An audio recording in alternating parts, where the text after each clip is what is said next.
de pecador. Entonces Zaqueo, puesto en pie, dijo al Señor: he aquí, Señor, la mitad de mis bienes doy a los pobres, y si en algo he defraudado a alguno, se lo devolveré cuadruplicado. Jesús le dijo: hoy ha venido la salvación a esta casa, por cuanto él también es hijo de Abraham. Y aquí leemos todo, ¿les parece? Porque el Hijo del Hombre vino a buscar y a salvar lo que se había perdido. Amén y amén. Allá parece como fuera aquí, ¿no? O sea, disculpe, pañuelo desechable, ¿no? Tome el asiento. Acá. Gracias.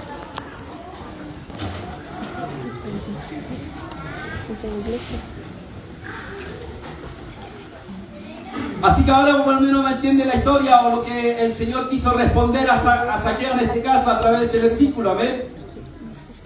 Dice la palabra en el capítulo 19 de Lucas que Jesús, cuando anduvo predicando y anunciando las buenas nuevas de salvación del reino de Dios, recorrió muchas aldeas, y en estos momentos dice la palabra allí que entró a Jericó y pasando por la ciudad, lo más probable vio la necesidad y todo el alboroto que había, porque para aquellos que conocen el contexto, la gente de aquel entonces, cuando Jesús empezó a caminar por estos caminos pedregosos anunciando las buenas nuevas de salvación, y cuando empezó a ver la gente que Dios estaba con él y que en él había una unción especial, que en él había una autoridad que ningún otro hombre habían visto, habían descubierto, y que muchos decían: este no es el hijo del carpintero, que ahora predica y anuncia. ¿Quién le ha enseñado esta palabra, estos estudios?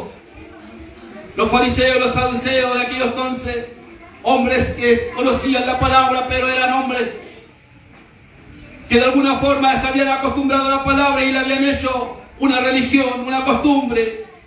Dice la palabra que murmuraba todo lo que el Señor hacía. Pero el Señor tenía un propósito y un fin de venir aquí a la tierra, y era el morir por nuestras vidas, el de poder vencer la muerte y el pecado en el mundo, el de abrir la puerta, el de abrir un camino a la salvación. Por eso Él dijo y anunció muchas veces diciendo esto: yo soy el camino, la verdad y la vida, y nadie viene al Padre si no es por mí. Entonces aquellos religiosos de aquel entonces murmuraban de lo que el Señor estaba haciendo, pero la necesidad estaba en la ciudad, en los pueblos, en las aldeas. Habían pobres, habían enfermos, había gente atribulada, había gente que estaba endemoniada, mas Dios los liberaba en su poder y su soberanía. Y la gente de aquel entonces se sorprendía de lo que el Señor hacía. Los que eran paralíticos ahora caminaban para la gloria del Señor. Los que eran ciegos podían ver. Los que eran muertos ahora vivían para la gloria de Dios. Entonces esa palabra, ese mensaje corrió por aquellas aldeas. Y es el mismo mensaje que se anuncia en las calles en un momento tiempo, en esta época, amados hermanos. Es el mismo mensaje, es la misma palabra que se predica de los púlpitos de las iglesias. Es que en Cristo hay poder y autoridad, y en la sangre de Cristo hay poder.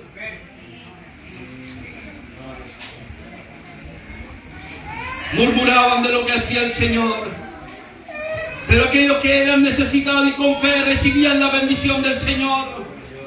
Y como Dios conoce la necesidad y la aflicción, Él siempre va donde es necesario. Dice la palabra que había un hombre que se llamaba Zaqueo, que era publicano. Un publicano de aquel entonces era un cobrador de impuestos.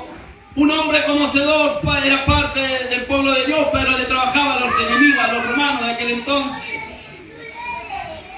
Era el que más encima abusaba, porque con alguien conversaba estos días. Cuando alguien llega a tener un estatus, una autoridad, a tener una posición en la sociedad, a muchos les cuesta de poder ser humilde en aquel lugar, de poder reconocer de lo que tiene, poder administrarlo para bien y no para mal. Así vemos a través de la política, hermanos. Yo no quiero hablar mucho de aquello, pero sabemos que cuando llegan a aquel lugar, muchos cambian de pensamiento y de tantas otras cosas. Así que Zaqueo era de aquellos que eran rechazados por la sociedad en aquel entonces. simplemente por el labor y por el trabajo que él desarrollaba. Históricamente, aquellos que conocen un poquito más de la palabra saben de que los cobradores de impuestos de aquel entonces, no sé si ahora, pero se aprovechaban de que lo que ellos hacían y muchas veces cobraban un poquito más a la gente porque los romanos le daban como el chance de poder hacer lo que ellos querían mientras le traían lo que ellos les pedían. Lo demás es cosa de su vida. Así que por eso no se le quería mucho a los publicanos. Eran rechazados por la sociedad, porque conociendo de Dios o conociendo de la palabra, o tal vez viniendo de una familia de mucha bendición, hoy estaban trabajando a los romanos. Así que eran rechazados. Y dice la palabra que cuando el Señor pasó por ahí, este varón se subió a un árbol para poder mirar lo que estaba realizando este varón llamado Jesús. Pero Jesús es el Señor, es Dios. Y dice que miró hacia arriba y le dijo: Zaqueo, baja, porque hoy es necesario que yo pose en tu casa, aleluya. Y hoy yo te puedo decir, amado hermano, amigo, es necesario que el Señor venga y pose en tu casa. Ven, acércate al Señor. No tengas miedo porque Cristo te ama. Al Señor Jesús no le importan las murmuraciones de los demás. A Él no le importa lo que el hombre, la gente pueda decir.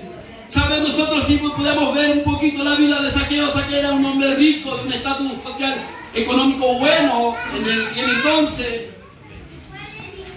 Pero tenía una escasez tremenda, y una escasez que hasta el tiempo podemos ver. Hay mucha gente que tiene dinero, puede tener salud, pero si tiene un vacío en su alma, y ese vacío solamente lo puede llenar la presencia del Espíritu Santo. Zaqueo tenía esa necesidad tremenda, tenía quizás todo reconocido públicamente, y a lo mejor podía soportar las murmuraciones de su mismo pueblo, familia, pero había perdido la identidad. Había perdido la identidad, ya no sabía quién era, qué es lo que era. Cristo viene a poder darnos la identidad nuevamente a nuestras vidas. Y es por eso que le dijo: es necesario que yo pose a tu hogar, en tu casa. Y fueron, dice la palabra. Y esto es lo que hace la presencia del Señor, así como mientras cantábamos, llorábamos y se daba la oportunidad, la presencia del Señor estaba trabajando ya. Y así como mi hermana ya se ha reconciliado con Dios, su familia es cristiana, evangélica. Así que yo le decía, no solamente nuestras oraciones están haciendo el resultado ahora, sino lo más probable las oraciones de tu familia. Y es el fruto solamente de esas oraciones. Así que no sé si se va a seguir congregando con nosotros o irá a congregarse con su familia, pero lo importante es que se siga acercando a la presencia de Dios. Y la presencia del Espíritu Santo así trabaja. Incomoda. Nos interrumpe, nos sentimos como incómodos ante la presencia de Dios. Porque inmediatamente Zaqueo empezaba como de alguna forma a desligarse, o de alguna forma a poder, ¿no es cierto?, no a cuestionarse, sino que a decir: ¿saben? Si yo a alguien le he hecho mal, yo desde ahora lo arreglo de inmediato. Le voy a devolverle a toda esa gente el doble, y si es necesario 4 veces más, dice él. Así nos damos cuenta cómo la presencia del Señor trabaja en nuestra vida. Si nosotros tenemos un encuentro genuino con el Señor, no podemos ser los mismos como estábamos cantando. Ya no soy el mismo, porque Dios empieza a cambiar nuestras vidas. Inmediatamente Zaqueo empezó a transformar sus pensamientos. Ahora yo voy a devolver lo que yo había robado. El Señor no se lo estaba pidiendo, ve, y cuenta, no. Es que la presencia del Señor sí lo hace en nuestro interior, en nuestra conciencia y en nuestros pensamientos. Y Él, sabiendo lo que había hecho hasta ese momento, dijo: voy a empezar a hacer las cosas bien, voy a devolver lo que yo venía haciendo mal. Y si es necesario le daré 4 veces, pero yo me quiero colocar a cuenta. Quiero estar bien ante tu presencia, Señor. Qué maravilloso, hermano querido. La gente murmuraba porque estaba allí en su hogar Jesús de Nazaret, el santo, el puro, con un indigno, con un pecador. Los fariseos, los saduceos decían, ¿cómo se puede juntar? Los saduceos, los fariseos cuestionaban mucho esto, que había que limpiarse, lavar las manos y hacer tantas otras costumbres, porque ellos decían que era la impureza y que literalmente, bíblicamente es así. Lo impuro con lo puro no va, hermanos queridos. Lo inmundo con lo perfecto, con lo santo. No pueden ir juntos, pero no de la forma, de la manera que lo estaban llevando los hombres en aquel momento. Y es por eso que Jesús responde este versículo que tengo detrás mío, queriendo decirle, publicanos, fariseos, conociendo la ley, aún no saben cuál es el propósito principal de mi Padre que está en los cielos. ¿Y cuál es el propósito principal del Padre que está en los cielos? Es de ir a salvar lo que está perdido. Es de ir a rescatar lo que está perdido. ¿O no? Amén. No solamente viene a buscar lo perdido, sino también viene a salvar lo que está perdido.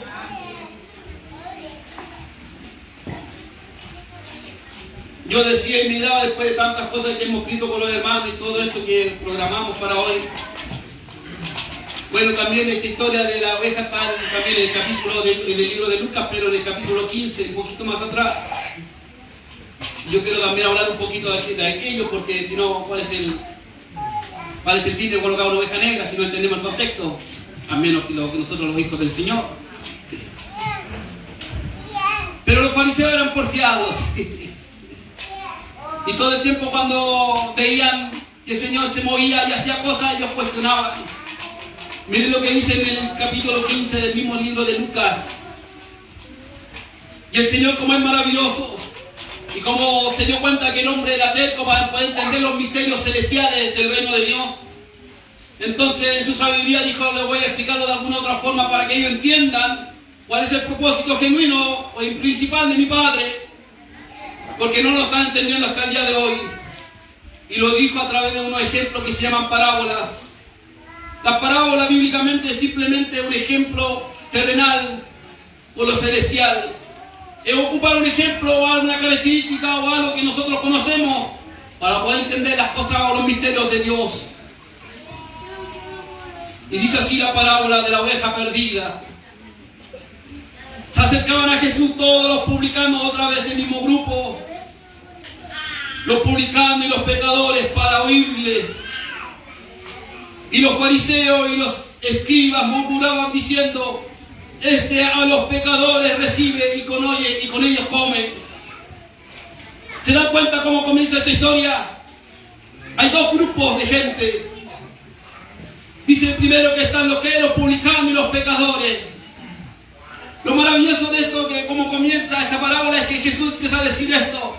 Bueno, Lucas cuando lo relata lo escribe de esta forma porque él logra poder visibilizar lo que estaba sucediendo en aquel entonces. Entonces él se da cuenta de que los pecadores, los publicanos, se acercaban al Señor a recibirle o a poder oír lo que él predicaba. No así como los fariseos y los saduceos, que dice la palabra que ellos se acercaban, pero ¿con qué intención? Para murmurar, para cuestionar, para poder decir, ahora ¿qué va a hacer este? Yo tenía la sensación en un comienzo del culto, hermano, yo decía, parece que todos vienen a ver qué es lo que va a hacer el Señor hoy. O siento esa sensación, ese espíritu de que están aquí como expectantes de que ¿qué va a hacer el Señor con el grupo de evangelismo? ¿Y qué va a hacer el Señor a través de la palabra? Y meditaban esto de que todos nosotros, los hijos del Señor, los que nos somos lavados y redimidos por el Cordero y del Señor, tenemos la misma responsabilidad de predicar y anunciar las buenas nuevas de salvación. Es de poder estar allí clamando por mi vida para que la palabra corra y fluya con la autoridad del Señor. De estar orando por aquellos que han llegado a este lugar para que no se vayan vacíos a sus hogares. Usted y yo tenemos la misma responsabilidad de poder clamar y pedir al Señor Que su presencia toque a aquel duro de corazón en esta hora. Y no de estar expectante y poder recibir y ver lo que el Señor va a hacer. Así que disfrutemos este momento porque la gloria de Dios está en este lugar. Y ya está haciendo, ya está trabajando para Él. Así que no somos como los fariseos y los saduceos. Hoy nos hemos acercado y compartimos con aquellos que se sienten pecadores, pero con el fin de poder ser alimentados por la poderosa y eterna palabra del Señor. Y dice la palabra que el Señor empieza a explicar esta parábola de la oveja perdida. Y le dice a aquellos que son entendidos de los pastores, aquellos que saben o trabajaban en este rubro del pastorado, porque en aquel entonces se veía mucho aquello. Así que el Señor empieza a explicarle a los fariseos y a los saduceos para que logren entender cómo es el misterio de Dios y cómo son su misericordia, que humanamente no la podemos entender, pero sí la empezamos a disfrutar cuando llegamos a sus plantas, a su presencia. ¿O no? Nosotros que hemos llegado por misericordia ya vamos disfrutando de las misericordias del Señor. Y cada día nosotros debemos reconocer que las misericordias del Señor son amplias, son grandes y eternas. Que si Él fuera justo, nosotros ya no quedaríamos en pie. Pero por su misericordia estamos en este lugar. Dice en el versículo 4 del capítulo 15. ¿Qué hombre de vosotros teniendo 100 ovejas, pidiendo pierde una de ellas, no deja las 99 en el desierto y va tras la que se perdió y hasta encontrarla? Y cuando la encuentra la pone sobre sus hombros gozoso, y al llegar a la casa reúne a sus amigos y vecinos diciendo: gozaos conmigo porque he encontrado mi oveja que se había perdido. Os digo así, habrá más gozo en el cielo por un pecador que se arrepiente que por 99 justos que no necesitan arrepentimiento. Amén. Qué maravillosa historia de esta parábola de las ovejas y del pastor. Diciendo: ¿cuál de vosotros, siendo ustedes pastores, sabiendo bien el labor y el trabajo y la responsabilidad que tienen, acaso cuando ustedes pierden una oveja no van detrás de ella y no van solamente viendo a ver si la llegan a encontrar, sino van hasta encontrarla, dice él? O sea, la perseverancia del Señor está siempre. Qué maravilloso nuestro pastor, porque Él insiste en buscar nuestra vida como oveja perdida. Dice la palabra que el pastor deja las 99 que están seguras y que no tienen necesidad porque están seguras, pero va de aquella oveja que se ha extraviado, se perdió. Si nosotros solamente en corto plazo pudiéramos indagar en esa oveja que se ha perdido, yo decía: aquí vamos a encontrar, esta predicación es para todos. Ahora le estoy hablando de aquella oveja perdida, aquella que estaba en el redil, pero por algunas circunstancias se perdió en el camino. Lo más probable es que se perdió inconscientemente, voluntariamente, sin saber, se encontró en un momento ya perdida. ¿Por qué? Porque más adelante el Señor empieza a hablar del hijo pródigo, que también estaba perdido en el mundo. Pero no es la misma historia, no es lo mismo. La oveja perdida se perdió, no se sabe cómo, pero se perdió. La oveja perdida no sabe volver a casa, no sabe dónde está el camino, hay que ir a buscarla. Y el buen pastor da su vida por sus ovejas. Ella no va a volver sola, hay que ir a buscarla. Esa oveja perdida hay que ir a buscarla, porque lo más probable se perdió en el redil, sin saber en qué momento, en qué lugar, pero se perdió por distraída, lo más probable. Quizás eres tú, amado hermano y amigo, esa oveja que hoy está perdida y sin saber. Te alejaste del redil, te alejaste debajo de la seguridad del pastor y de esa bendición de poder estar bajo su alero. Pero más abajo del mismo capítulo el Señor empieza a hablar de otro acontecimiento, y que dice la parábola de la moneda perdida. ¿O qué mujer que tiene 10 dracmas, si pierde una dracma, no enciende la lámpara y barre la casa y busca con diligencia hasta encontrarla? Y cuando la encuentra reúne a sus amigas y vecinas diciendo: gozaos conmigo, porque he encontrado la dracma que había perdido. Así os digo, dice el Señor, que hay gozo delante de los ángeles de Dios por un pecador que se arrepiente. Amén. Otra historia maravillosa a través de la parábola, diciendo el Señor: pero ahora ocupa un dracma, una moneda en aquel entonces. Un dracma era una moneda que usaba aquel entonces un grupo de sociedad, ¿no es cierto?, que velaba o valía, o su valor era como un día de trabajo.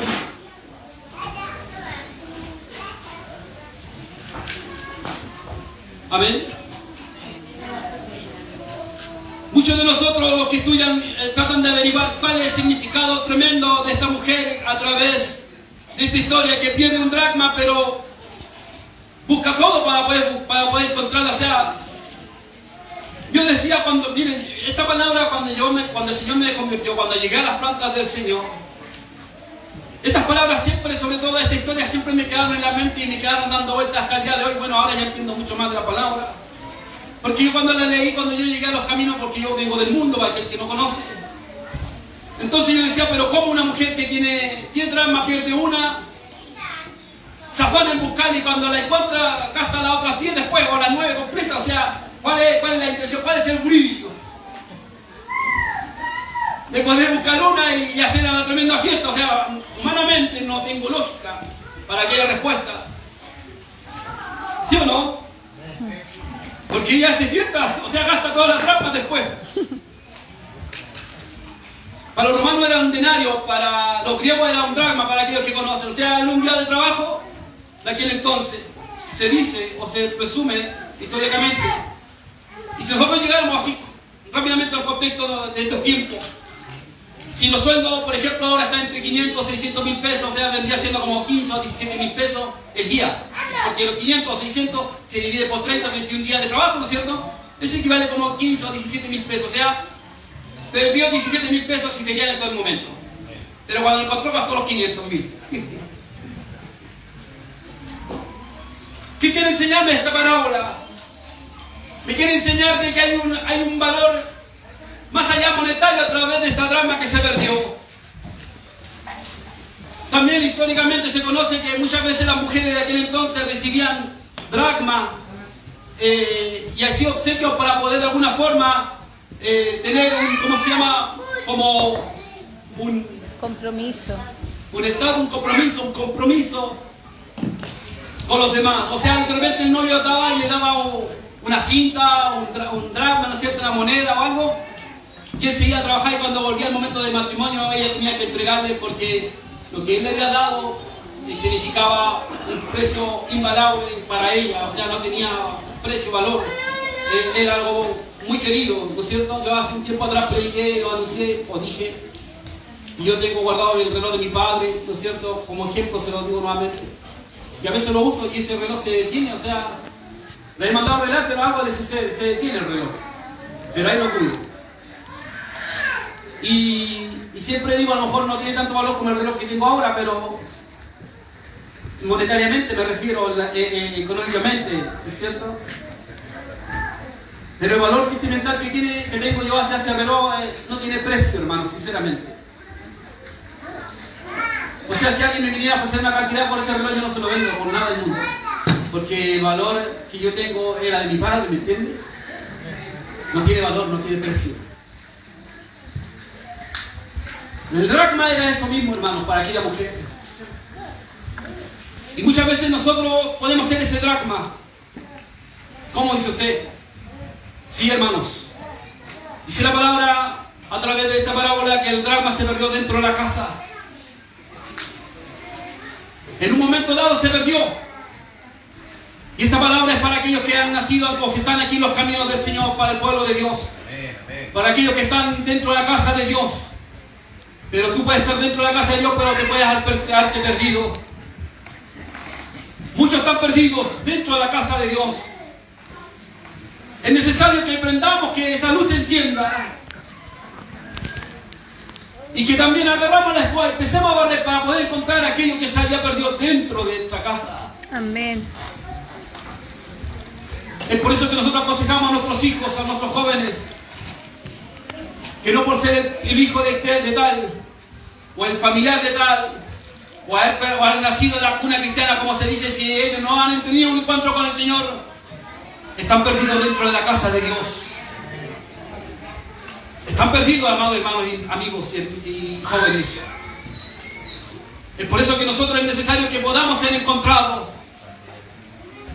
El libro de Salmo dice: lámpara a mis pies tu palabra, lumbrera mi caminar. A través de la palabra nosotros podemos ser encontrados y podemos ver en qué condición y en qué estado estamos. Amén. Así que esta parábola es para aquellos que están dentro de la casa del Señor. ¿Por qué yo estoy hablando de la parábola y también de Saqueo? Porque hay un derivado común, si se han dado cuenta. ¿Y cuál es el derivado común? Perdido. ¿Hay alguien o hay algo que está perdido? Pero también voy a hablar, o se está hablando de que también hay algo perdido, pero hay alguien que lo está buscando y que está ansioso de poder encontrarlo. Amén. Ese es el Señor. Más abajo está el hijo pródigo. ¿Cuántos conocen esa historia? Yo te la voy a contar. Estando un momento esta familia con todos sus bienes y todo iba bien, por lo que se entiende. Pero el hijo más pequeño va hacia su padre y le dice: Padre, yo quiero que me den mi herencia, lo que me corresponde. Y todos conocemos la historia. Dice el padre que se lo da. Y este joven, este niño, toma esa decisión y toma su herencia y se va del hogar.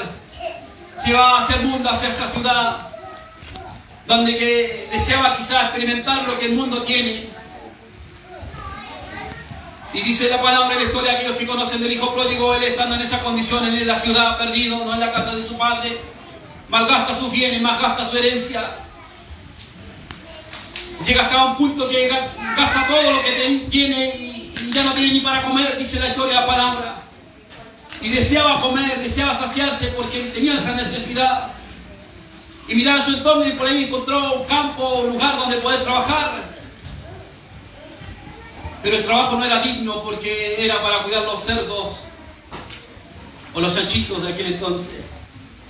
Y él miraba hasta los algarrobos, o sea, lo que comían los cerdos, y de eso comían por tanta la necesidad que tenían. ¿Qué quiero o qué podemos entender de esta parábola que el Señor nos está diciendo de este varón, de este joven? El hijo pródigo no es como la oveja perdida. La oveja perdida se perdió, no se sabe cómo. Yo decía lo más probable, quizás por descuido o simplemente por despistada. Y se perdió. No se dio cuenta, pero ya estaba perdida. No es como el hijo pródigo que, sabiendo dónde estaba, él decide irse y perderse en el mundo, hermanos. Es por eso que cuando leemos la historia del hijo pródigo vemos un momento de la historia maravilloso que muchas veces se predica, que cuando el padre está día a día pendiente de que su hijo vuelva a la casa. Y nos predican y aprendemos de que ahí vemos el amor de nuestro Padre Celestial, que está todos los días pendiente y que nosotros tomemos esa decisión y volvamos a casa nuevamente. Y yo les digo en esta hora, la oveja perdida hay que ir a buscarla porque se perdió inconscientemente, pero aquel que ha tomado la decisión de irse debe volver solo a la presencia de Dios. Y el Padre, por supuesto, lo está esperando. El padre en ningún momento ha mandado a buscar con criado a su hijo. Dice que hubo una escasez tremenda de hambre y de hambruna en aquel entonces. Es que toda decisión que podemos tomar tiene consecuencias en la vida, hermanos. Él teniéndolo todo en la casa lo decide y se va y ahora no tiene nada.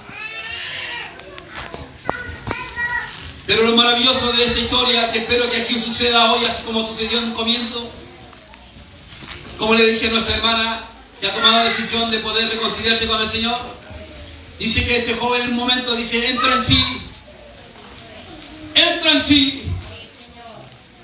Ahí nos damos cuenta que el mundo nos ciega, el mundo se encarga de poder ponernos tapones en nuestros oídos, poder ponernos venda en nuestra vista para no poder ver las bendiciones que tiene nuestro Dios para nuestras vidas.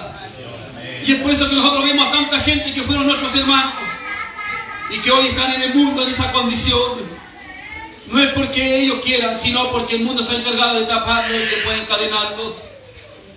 Pero poderoso es nuestro Dios, a través de la presencia del Espíritu Santo, que trabaja de muchas formas, así como en la alabanza, en la oración, y simplemente quizás en un tratado, que muchas veces lo hacemos. Porque fue la presencia del Espíritu Santo que trabajó con este joven en aquel lugar. Porque ninguno de nosotros podemos llegar a la presencia del Señor si la presencia de Dios no nos trae. Nosotros a veces decimos, yo me convertí o yo llegué a los caminos del Señor. No, yo no llegué. Él me fue a buscar. Él me buscó primero, aleluya. Amén, gloria a Dios. Todo el tiempo el Señor me hablaba, me predicaba. Me puso una hermosa, tremenda mujer a mi lado, sierva del Señor, para de alguna forma que mi vida sea bendecida. ¿Cuántas veces escuché a aquellos que predicaban en la calle, como siempre lo digo, yo lo echaba y decía, esto está perdiendo el tiempo, que no tienen otra cosa que hacer? Si Dios no existe, Dios no es real. Pero Dios me estaba buscando, aleluya. Gloria a Dios, bendito Dios. Y así como este hijo pródigo, en un momento entré en sí y dije, Señor, vamos a ver si tú eres verdad. Así como aquellos locos que predican de ti, si eres verdad, como lo menciona Iris, entonces transforma mi vida. Corta estas cadenas de los vicios que tenía. Cambia mi presente y cambia mi futuro, Señor. Y le dije, entonces yo te voy a servir hasta la muerte, Señor. Sin importar lo que digan mis amigos y tanta gente. Y aquí estoy, predicándole, diciéndole que Cristo es real. Y que Él ha salido a buscarte porque Él te ama, y a través de nuestros hermanos hoy te trajo a la casa de Él. El hijo pródigo dice entre sí, dice con estas palabras: volveré a la casa de mi padre, porque aún los jornaleros están mejor que yo. Y yo siendo hijo estoy en esta condición. ¿Saben? Miren lo maravilloso de esto, que la condición de hijo no se pierde. En ningún momento perdió la condición de hijo. La condición era otra, pero de hijo era la misma. Era hijo de padre, pero en el mundo, triste, luchado. Y dice, volveré a la casa de mi padre y le diré: Padre, he pecado contra el cielo, contra ti, ya no soy digno de ser llamado tu hijo. ¿Y qué dice nuestro Dios, nuestro Padre? Que estaba allí todos los días esperando que tú nos volvieras. Ven, hijo amado, póngale vestidura, póngale calzado, traigan una Biblia, póngaselo en su dedo, porque una vez más le voy a dar la autoridad que merece y tiene. Porque cuando estuvo en el mundo le quitó la autoridad que tenía. Era hijo, pero ya no tenía autoridad. Amén, amén. La identidad, la esencia al mundo se lo había robado. Se lo había quitado, porque el mundo viene a eso. Que está dirigido por el enemigo, el mundo, el diablo, el enemigo. Vino a matar, a robar y a destruir. Pero el predicador de un Padre, miren, que es misericordioso, bondadoso y de oportunidades, le dijo: ven, hijo amado, lávenlo, vístenlo como es digno, como debe ser. El tener un anillo es un compromiso muy serio, pero también refleja la autoridad que para aquel entonces. No voy a hablar de su hermano en este momento. Dejémoslo para otra historia, ¿les parece? Para no arruinar esta maravillosa jornada. Porque aquí había un hermano que se sintió no valorado. No somos nosotros, ¿no es cierto? Nosotros nos gozamos con aquel que es bendecido, con aquel que ha hecho las cosas mal, pero Dios está transformando su vida. Porque humanamente nosotros podemos decir, pero como ese hijo. Pero este tomó malas decisiones y la condición que está es simplemente por sus malas decisiones. Pero Dios no actúa así. Por eso yo le digo: Dios es misericordioso y no alcanzamos a entender su misericordia. Porque lo único que quería era vestirlo de nuevo, ponerle el anillo y ponerle el calzado del Evangelio. Es más, dice: busquen el mejor animal para hacer fiesta.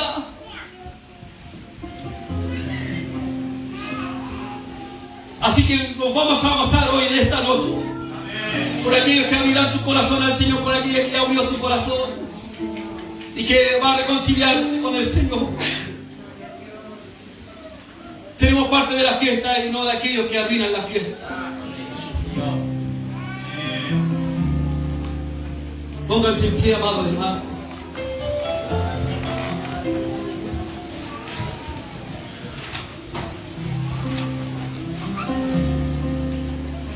Espero que hayan entendido la palabra del Señor. Quizás te sientes identificado como oveja, o quizás como un dracma. Otra vez está en la condición como el hijo pródigo en estos momentos. Tomaste la mala decisión y que hoy estás lejos de la presencia de tu Padre. Pero hoy te está diciendo: vení a mí todos los trabajados y cargados, que Él los va a descansar. Ven y acércate al Señor porque Él está presto para recibirte como aquel padre que añoraba que su hijo volviera. Ven al encuentro con el Señor. No te preocupes cómo te encuentres. Dios te está buscando. Él se encargará de los demás.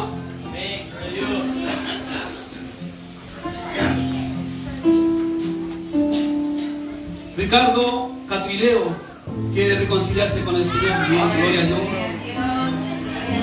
Yo hoy voy a hacer el llamado en estos momentos, este momento tan hermoso de que pasen aquí aquellos que se van a reconciliar con el Señor. Venga, hermanos, venga. Aquellos que quieran hacer un compromiso con el Señor, venga, pase adelante. Voy a orar por su vida. Vamos a orar por usted. Pero el Señor seguirá y trabajará en usted. Voy a hacer la invitación a aquellos que quieran aceptar al Señor. Venga, pase adelante, hermano. Aleluya. Gloria a Dios. Sea vencedor y pelee para que reciba esa bendición que el Señor tiene para su vida. Hay que agarrar la escoba y barrer la casa. Aleluya. Hay que ir a buscar esa oveja que está perdida. O hay que estar atento esperando en el momento que ellos lleguen para poder recibirlo como corresponde. Amén. Hay alguien más, pase, mi hermana, que se ha reconciliado con el Señor. Venga, acepta al Señor. Si yo preguntara hoy, ¿quiénes de ustedes están seguros de irse al encuentro con Dios? Si nosotros nos muriéramos ahora, ¿quién está seguro que se va a ir a la presencia de Dios? Aleluya. A ver, levantemos las manos, seamos valientes. ¿Quién de nosotros? Yo estoy seguro, yo si me voy mañana o más rato, donde sea, me voy con el Señor, aleluya. Porque la palabra del Señor me dijo eso, que mi nombre está escrito en el libro de la vida. Y que las cosas viejas pasaron y aquí todas son hechas nuevas. Aquellos que están inseguros, mira, ¿qué pasa? Hoy hay la oportunidad para que puedan renovar esos ojos a la presencia del Señor. Asegura que tu alma llegue a la presencia de Dios. Mira, el Evangelio es eso. No es otra cosa que esto: venir a salvar y a buscar lo que está perdido. Ese es el Evangelio. ¿Hay alguien más? ¿Hay alguien más que quiera abrir su corazón y decirle: Señor, perdóname? Transforma mi vida, yo quiero vivir diferente. ¿Hay alguien más que quiera decir: Señor, cambia mi vida? Aquí estoy. Renuncio a mi vida, a mi condición, a pedirte que tú vengas a morar a mi vida. ¿Hay alguien más? Como decía mi hermano, son 3 y espero que sean 3 hoy. ¿Hay alguien más que quiera aceptar al Señor hoy? Mira. Bendito Dios. ¿Qué pasa si vas a tu casa y te mueres? ¿Qué le vas a decir al Señor? Perdóname, Señor. El Señor te va a decir lo siguiente: te hablé a través de este varón aquí en la iglesia y te dije que yo te amaba, que te estaba recibiendo. El Señor quiere recibirte con los brazos abiertos. Es verdad, el Evangelio es difícil. Para los que venimos del mundo sabemos que es así. Pero se puede con el Señor. De los valientes el reino de los cielos, dice su palabra. Solamente los valientes lo pueden arrebatar. Así que anímate, hermano. Ven, acércate al Señor, que vamos a orar por tu vida. Bien, voy a orar. ¿Les parece? Vamos a orar. La iglesia me va a acompañar. Si hay enfermos, miren, los enfermos pasan adelante, vamos a orar por su enfermedad. Porque hemos visto cómo Dios trabaja en las enfermedades. Creemos en lo que el Señor puede hacer. Así que si hay alguna petición, pase, mire, este es el momento de pedir. Pidamos al Señor. Como dijo alguien, ¿qué pasa si el Señor no responde? En una de esas, ven, acércate al Señor. ¿Cuál es su nombre?